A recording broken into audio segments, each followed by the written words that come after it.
আসসালামু আলাইকুম এভরিওয়ান। এটা হইলো থাই কামরাঙ্গা। এই ফলগুলো হাজি নার্সারি থেকে কালেক্ট করা। এটা হলো থাই কামরাঙ্গা, যেটা আমরা নিই থাই মিষ্টি কামরাঙ্গা আর কি। আর এইটা হলো হুইলার কামরাঙ্গা।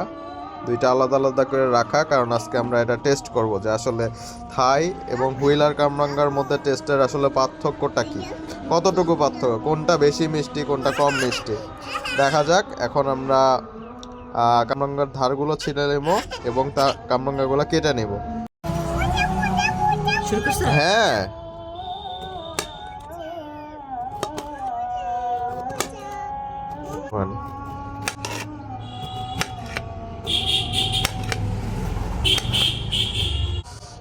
সব কাটাকাটির পর এটা হলো সেই থাই কামরাঙ্গা, থাই মিষ্টি কামরাঙ্গা। আর এটা হলো হুইলার কামরাঙ্গা। এটাও যতদূর জানা যায় যে এটাও মিষ্টি। তাহলে দেখা যাক এবার টেস্ট করে। নাও, তুমি একটা নাও, আমি একটা নিই। বিসমিল্লাহ।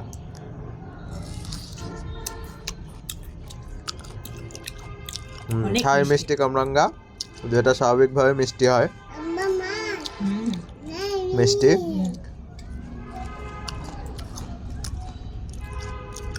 হ্যাঁ,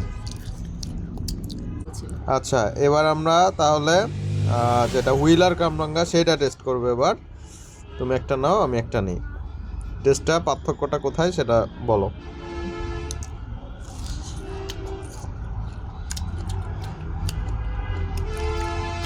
এটাও মাশাআল্লাহ অনেক মিষ্টি। আচ্ছা, এটাতে যা বোঝা যাচ্ছে, এটাতে যে যে হালকা টক ভাব ওইটা একদমই নাই, গোটাটাই মিষ্টি। মানে এখানে মিষ্টিটা ডমিনেট বেশি করছে। আর এটাতে টক মিষ্টি আছে, টকটা 30%, মিষ্টি 70%।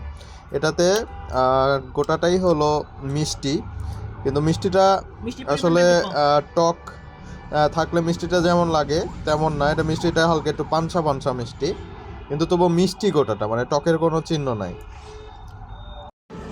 ওভারঅল যেটা রেজাল্ট আসলো সেটা হলো যে থাই কামরাঙ্গা, থাই মিষ্টি কামরাঙ্গা যেটা, সেটাই হইলো টেস্টের দিক থেকে আমার কাছে সবচেয়ে ভালো লাগলো। টেস্টের দিক থেকে থাই মিষ্টি যেটা কামরাঙ্গা সেটাই বেস্ট লাগলো হুইলারের চেয়ে।